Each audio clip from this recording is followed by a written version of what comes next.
اللہم صلی علی محمد وآل محمد وعجل فرجہم۔ بسم اللہ الرحمن الرحیم۔ سورہ زلزال قرآن پاک میں اس کا ترتیب نزولی نمبر 93 ہے، اور ترتیب جو موجودہ قرآن پاک میں ہے وہ 99، کل 8 آیات ہیں، اور یہ مدنی سورہ ہے۔ زلزلے کے بیان سے شروع ہونے والا سورہ شروع اللہ کے نام کی مدد مانگتے ہوئے، جو سب کو فیض اور فائدہ پہنچانے والا، بے حد مسلسل رحم کرنے والا ہے۔ جب زمین پورے طور پر بڑی شدت کے ساتھ ہلا ڈالی جائے گی اور زمین اپنے اندر کے تمام بوجھ نکال کر باہر ڈال دے گی، اور انسان کہے گا کہ آخر اسے ہو کیا گیا ہے، تو وہ اس دن اپنے اوپر گزرے ہوئے تمام حالات اور خبروں کو بیان کرے گی، اس لیے کہ آپ کے پالنے والے مالک نے اسے ایسا کرنے کا اشارہ کیا ہوگا۔ اس دن لوگ الگ الگ اپنی منزل تک پہنچیں گے تاکہ ان کے کام ان کو دکھائے جائیں، تو جس کسی نے ذرہ برابر بھی اچھائی کی ہوگی وہ اس کو دیکھ لے گا، اور جس نے ذرہ برابر بھی برائی کی ہوگی وہ اس کو دیکھ لے گا، یعنی اپنے اچھے برے عمل کو بھی، اور اس کے نتائج یعنی اس کی جزا اور سزا کو بھی دیکھ لے گا۔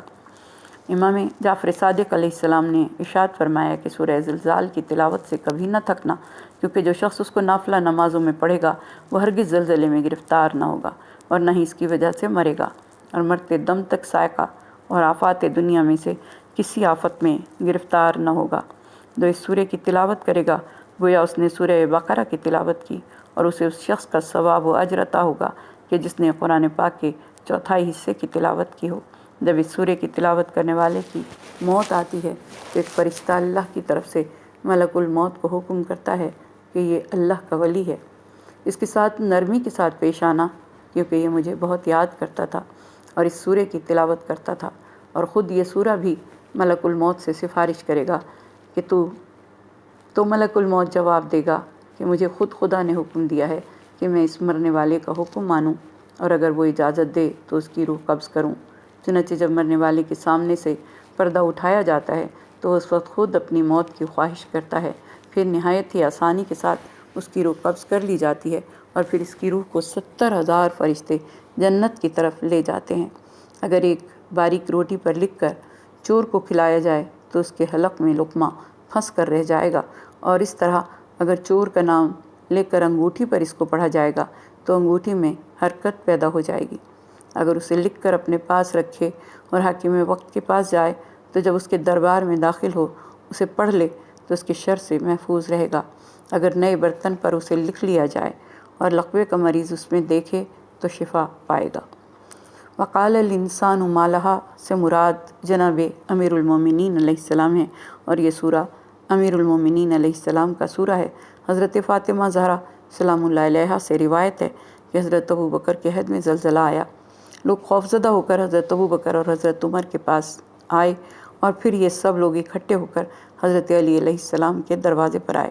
جب آپ اپنے گھر سے باہر تشریف لائے تو لوگوں نے آپ کے چہرے پر گھبراہٹ کے کوئی آثار نہ دیکھے، آپ بہت پرسکون تھے، پس آپ چل پڑے اور لوگ بھی آپ کے ساتھ چل پڑے۔ آخر کار آپ ایک ٹیلے پر آئے اور آپ اس پر آ کر بیٹھ گئے، اور لوگ بھی آپ کے ارد گرد بیٹھ گئے۔ وہ سب لوگ مدینے کی طرف دیکھ رہے تھے، اور مدینہ زلزلے کے سبب ہل رہا تھا۔ آپ نے فرمایا تم سب لوگ گھبرا گئے ہو؟ انہوں نے کہا ہم پر گھبراہٹ کیسے طاری نہ ہو، ہم نے ایسا زلزلہ اس سے پہلے کبھی نہیں دیکھا۔ اصحاب فرماتے ہیں کہ ہم نے آپ کے لبوں کو ہلتا دیکھا۔ پھر آپ نے اپنے مبارک ہاتھ سے زمین پر ضرب لگائی اور فرمایا تجھے کیا ہو گیا ہے، ساکن ہو جا، میں نے تجھے اللہ کے حکم سے ساکن کر دیا ہے۔ ان لوگوں کے تعجب کی انتہا نہ رہی جب زمین ساکن ہو گئی تو آپ نے ارشاد فرمایا میرے اس کام پر تم حیران ہو رہے ہو؟ انہوں نے کہا جی ہاں۔ آپ نے فرمایا میں وہ ہستی ہوں کہ جس کے بارے میں اللہ تعالیٰ نے سورہ زلزال میں فرمایا وقال الانسان ما لہا، اور انسان بول اٹھے گا کہ اسے کیا ہو گیا ہے۔ تمیم بن حاتم نے روایت کی ہے کہ ہم جناب امیر المومنین مولا کائنات علی ابن ابی طالب علیہ السلام کے ہمراہ تھے جب آپ بصرہ جا رہے تھے کہ راستے میں زلزلہ آ گیا۔ حضرت علی نے اپنے مبارک ہاتھ سے زمین کو ضرب لگائی اور فرمایا تجھے کیا ہو گیا ہے؟ پھر ہماری طرف متوجہ ہوئے اور فرمایا اللہ تعالیٰ نے سورہ زلزال میں جس زلزلے کے واقعے کا ذکر فرمایا ہے اگر وہ زلزلہ آ جائے تو میرے کہنے پر وہ بھی رک جائے گا۔ ارشاد قدرت ہے کہ زمین شدت کے ساتھ ہلنے لگے گی اور اس طرح زیر و زبر ہوگی کہ وہ سارے سنگین بوجھ جو اس کے اندر ہیں باہر نکال کر رکھ دے گی۔ یہ زلزلہ قیامت کی طرف اشارہ ہے۔ زمین اپنے اندر دفن ہر چیز نکال باہر کرے گی، خواہ وہ دفن شدہ انسان ہوں اور خواہ وہ زمین کے خزانے ہوں۔ اور اس سے زیادہ اہم بات یہ ہے کہ زمین اس دن اپنی ساری خبریں بیان کرے گی۔ یومئذ تحدث اخبارہا، جو خوبیاں اور برائیاں اور خیر و شر کے اعمال روئے زمین پر واقع ہوئے ہیں وہ ان سب کو ظاہر کر دے گی۔ اور اس دن انسان کے اعمال کے گواہوں میں سے اہم ترین گواہ یہی زمین ہوگی جس پر ہم اپنے اعمال انجام دیتے ہیں، جو ہماری شاہد بھی ہے اور ناظر بھی۔ حضور اکرم نے ارشاد فرمایا کہ کیا تم جانتے ہو کہ زمین کے اخبار سے یہاں کیا مراد ہے؟ انہوں نے کہا کہ خدا اور اس کا رسول بہتر جانتے ہیں۔ تو آپ نے ارشاد فرمایا کہ زمین کے خبر دینے سے مراد یہ ہے کہ زمین ہر مرد اور ہر عورت کے اعمال کی جو انہوں نے روئے زمین پر انجام دیے ہیں خبر دے گی۔ وہ کہے گی کہ فلاں شخص نے فلاں دن فلاں وقت یہ کام کیا ہے، اور یہ ہے زمین کا خبر دینا۔ حضور اکرم نے فرمایا وضو اور اپنے اعمال میں سے بہترین عمل نماز کی حفاظت کرو اور زمین کی طرف دیکھتے رہو، کیونکہ وہ تمہاری ماں ہے۔ کوئی بھی انسان کوئی اچھا یا برا کام انجام نہیں دیتا مگر یہ کہ زمین اس کی خبر دیتی ہے۔ ابو سعید خدری سے روایت ہے کہ وہ یہ کہا کرتے تھے کہ جب تم بیابان میں ہو تو بلند آواز سے اذان دو، کیونکہ میں نے حضور کو یہ فرماتے ہوئے سنا ہے کہ کوئی جن و انس اور پتھر کا کوئی ٹکڑا اسے نہیں سنتا مگر یہ کہ قیامت میں اس کے لیے گواہی دے گا۔ انسان جو بھی عمل انجام دیتا ہے وہ اس کے اطراف میں آثار چھوڑ جاتا ہے، چاہے وہ ہمیں محسوس ہوں یا نہ ہوں، جیسے انگلیوں کے نشان جو گواہ کے طور پر استعمال ہوتے ہیں۔ اور اس دن یہ سب کے سب آثار ظاہر ہو جائیں گے اور زمین کا بات کرنا اس عظیم اثر کا نتیجہ ہوگا۔ موجودہ زمانے میں انسان نے ایسے آلات ایجاد کر لیے ہیں کہ جو ہر لمحے انسان کی آواز اور حرکات کو اپنی گرفت میں لے سکتے ہیں اور ایک ثبوت کے طور پر اسے عدالت میں پیش کر سکتے ہیں، اس طرح کہ انکار کی کوئی گنجائش ہی باقی نہ رہے۔ مولا علی کا فرمان ہے مساجد کے مختلف حصوں میں نماز پڑھا کرو، کیونکہ زمین کا ہر ٹکڑا اس شخص کے لیے جو اس پر نماز پڑھتا ہے گواہی دے گا۔ امیر المومنین جب بیت المال تقسیم فرماتے تھے اور وہ خالی ہو جاتا تھا تو وہاں 2 رکعت نماز بجا لاتے تھے اور فرماتے تھے قیامت کے دن گواہی دینا کہ میں نے تجھے حق کے ساتھ پر کیا تھا اور حق کے ساتھ ہی خالی کیا ہے۔ یہ زمین یہ خبریں اس لیے سنا رہی ہے کہ تیرے پروردگار دو عالم نے اسے وحی کی ہے۔ بِأَنَّ رَبَّكَ أَوْحَىٰ لَهَا، اوحا کی تعبیر اس بنا پر ہے کہ اس قسم کی اسرار آمیز گفتگو کرنا زمین کی طبیعت کے خلاف ہے اور یہ چیز وحی الہی کے طریقے کے علاوہ ممکن ہی نہیں۔ اس دن لوگ مختلف گروہوں کی صورت میں قبروں سے نکل کر عرصہ محشر میں وارد ہوں گے تاکہ ان کے اعمال انہیں دکھائے جائیں۔ یومئذ یصدر الناس اشتاتا لیروا اعمالہم۔ یصدر کے معنی اونٹوں کے پانی والی جگہ سے نکلنے کے ہیں جو انبوہ کی صورت میں تیزی سے باہر آتے ہیں۔ بالکل اسی طرح مختلف قوموں قبیلوں کے لوگ اپنی قبروں سے نکل کر حساب دینے کے لیے میدان حشر میں آئیں گے۔ لیروا اعمالہم، تاکہ اعمال انہیں دکھائے جائیں، جس میں ہر نیک و بد عمل ثبت ہے۔ یہ آیت تجسیم اعمال پر روشن ترین آیات میں شمار ہوتی ہے کہ اس دن انسان کے اعمال مناسب صورتوں میں مجسم ہو کر اس کے سامنے حاضر ہوں گے اور ان کی ہم نشینی یا تو خوشی کا باعث ہوگی یا رنج و غم کا باعث ہوگی۔ اس دن کے بعد ان دونوں گروہوں مومن و کافر، نیکوکار اور بدکار کے انجام کار کی طرف اشارہ کرتے ہوئے فرمایا کہ پس جس شخص نے ذرہ برابر بھی نیکی کی ہوگی وہ اسے دیکھے گا۔ فَمَن يَعْمَلْ مِثْقَالَ ذَرَّةٍ خَيْرٍ يَرَهُ، اور جس کسی نے ذرہ برابر بھی برا کام کیا ہوگا وہ اسے دیکھے گا۔ فَمَن يَعْمَلْ مِثْقَالَ ذَرَّةٍ شَرًّا يَرَهُ۔ ان آیات کا ظاہر قیامت کے دن تجسیم اعمال اور خود ہر انسان کے عمل کے مشاہدے پر ایک تاکید ہے، چاہے عمل نیک ہو یا برا، یہاں تک کہ ایک سوئی کے برابر بھی نیک یا برا کام کیا ہو تو وہ بھی اپنے کرنے والے کے سامنے مجسم ہو جائے گا اور وہ اس کا مشاہدہ کرے گا۔ مثقال اس ترازو کے معنی میں ہے جس سے چیزوں کو تولا جاتا ہے۔ ذرہ کبھی چھوٹی چونٹی، کبھی گرد و غبار کے معنی میں جو ہاتھوں سے چپک جاتا ہے، کبھی غبار کے وہ چھوٹے ذرات جو فضا میں معلق ہوتے ہیں، اور جب سورج کی شعاعیں کسی سوراخ سے تاریک کمرے میں پڑتی ہیں تو وہ ظاہر ہو جاتے ہیں۔ موجودہ زمانے میں ذرے کا ایٹم پر بھی اطلاق ہو سکتا ہے۔ ایٹم اس قدر چھوٹا ہوتا ہے کہ عام آنکھ تو کیا، بہترین خوردبینوں کے ذریعے بھی اس کو دیکھنا مشکل ہے۔ صرف اس کے آثار کا ہی مشاہدہ کیا جا سکتا ہے۔ اس کا حجم اور وزن عملی حساب کتاب کے ذریعے ہی ناپا اور تولا جاتا ہے۔ وہ اس قدر چھوٹا ہوتا ہے کہ سوئی کی نوک پر ہی لاکھوں کی تعداد میں یہ ذرات سما جاتے ہیں۔ یہاں ذرہ سے مراد سب سے چھوٹا وزن ہے۔ یہ آیت ان آیات میں سے ہے جو آدمی کی پشت میں لرزہ پیدا کر دیتی ہیں اور اس بات کی نشاندہی کرتی ہیں کہ اس دن حساب کتاب حد سے زیادہ مشکل ہوگا، اور خدا اس دن انسان کے چھوٹے سے چھوٹے اعمال کا وزن اور حساب کرے گا۔ یہ آیات اس وقت نازل ہوئیں جب پیغمبر اکرم صلی اللہ علیہ وآلہ وسلم کے بعض صحابہ تھوڑے مال کے خرچ کرنے کو ثواب میں شمار نہیں کرتے تھے۔ اسی طرح چھوٹے چھوٹے گناہوں کو بھی اہمیت نہیں دیتے تھے، لہٰذا یہ آیات نازل ہوئیں اور انہیں چھوٹی اور کم خیرات کرنے کی بھی ترغیب دی اور چھوٹے چھوٹے گناہوں سے ڈرایا گیا۔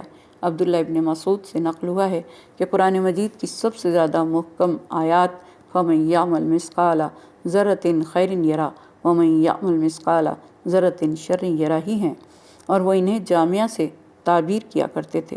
اور سچی بات یہ ہے کہ ان آیات کے مطالب پر گہرا ایمان اس بات کے لیے کافی ہے کہ انسان کو راہ حق پر چلائے اور ہر قسم کے فساد اور شر سے اسے روکے رکھے۔ ایک شخص نے حضور اکرم صلی اللہ علیہ وآلہ وسلم کی خدمت میں عرض کیا کہ جو کچھ خدا نے آپ کو تعلیم دی ہے اس میں سے مجھے بھی تعلیم دیجیے۔ حضور اکرم نے اسے اپنے اصحاب میں سے ایک کے سپرد کیا تاکہ وہ اسے قرآن کی تعلیم دے، اور اس نے اسے سورہ زلزال کی آخر تک کی تعلیم دی۔ وہ شخص اپنی جگہ سے کھڑا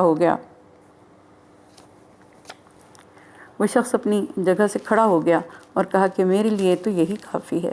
حضور اکرم نے فرمایا اسے اس کے حال پر چھوڑ دو کہ وہ ایک مرد فقیہ ہو گیا ہے۔ اس کی وجہ واضح ہے، کیونکہ جو شخص یہ جانتا ہے کہ ہمارے اعمال چاہے ایک ذرے کے برابر ہوں یا رائی کے دانے کے برابر، ان کا حساب لیا جائے گا، تو وہ آج ہی سے اپنے حساب و کتاب میں مشغول ہو جائے گا اور اس کی تربیت پر بہت زیادہ اثر ہوگا۔ ابو سعید خدری نے فرمایا کہ جب فَمَن يَعْمَلْ مِثْقَالَ کی آیت نازل ہوئی تو میں نے کہا یا رسول اللہ، کیا میں اپنے تمام اعمال کو دیکھوں گا؟ آپ نے فرمایا ہاں۔ میں نے کہا ان بڑے بڑے کاموں کو؟ فرمایا ہاں۔ میں نے کہا چھوٹے چھوٹے کام بھی؟ فرمایا ہاں۔ میں نے کہا وائے ہے مجھ پر، میری ماں میری عزا میں بیٹھے۔ تو حضور اکرم نے ارشاد فرمایا کہ ابو سعید تجھے بشارت ہو، کیونکہ نیکیاں 10 گنا شمار ہوں گی جو 700 گنا تک بڑھائی جا سکتی ہیں، اور خدا اس شخص کے لیے چاہے گا کہ اس سے بھی کئی گنا زیادہ کر دے، کیونکہ کوئی شخص یہ نیکیاں جو کرے گا اور ان کے آثار ظاہر ہوں گے تو پروردگار دو عالم ان نیکیوں کا ثواب 700 گنا سے بھی زیادہ کر دے گا، لیکن ہر گناہ کے لیے صرف ایک ہی گناہ کی سزا ملے گی۔ یا خدا بندے کریم اپنے کرم کے سائے میں، اپنی رحمت کے سائے میں رکھتے ہوئے بندے کے ان گناہوں کو معاف فرما دے گا۔ خدا بندہ ہمارے گناہوں کو درگزر فرما، اپنی رحمت کو ہماری شامل حال فرما، ہمارے ان گناہوں کو بخش دے جنہیں کرنے کے بعد ہم نے بھلا دیا۔ پروردگار دو عالم اگر ہمارے اعمال ہماری نجات کا سبب نہ بنے تو وائے ہے ہماری حالت پر، اور اگر تیرا کرم ہمارا یاور و مددگار ہو تو پھر خوشا حال ماں۔ بار الہ جس دن ہمارے سارے چھوٹے بڑے اعمال سامنے مجسم ہو جائیں گے، اس دن کے لیے ہم صرف تیرے ہی لطف و کرم پر نظر رکھے ہوئے ہیں، اور پالنے والے ہمیں ان اعمال کی توفیق دے جو تیری بارگاہ میں وزن رکھتے ہوں، اور ہمارے ان گناہوں کو بخش دے جنہیں ہم نے چھوٹا سمجھ کر کبھی اہمیت نہیں دی۔ پروردگار دو عالم ہماری مرحومین پر رحم فرما، ان کی مغفرت فرما، ان کے درجات کو بلند فرما، انہیں کروٹ کروٹ جنت نصیب فرما، جوار معصومین میں، جوار پنج تن پاک میں انہیں جگہ عطا فرما۔ پروردگارہ محمد و آل محمد کے صدقے میں جو بیمار ہیں ہر بیمار کو صحت کاملہ، صحت عاجلہ عطا فرما، جو گودیاں خالی ہیں شہزادہ علی اصغر کے صدقے میں ان گودیوں کو بے عیب اولاد سے نواز دے جو زیارات کے لیے جا رہے ہیں، خیریت سے جائیں اور خیریت سے واپس لوٹیں۔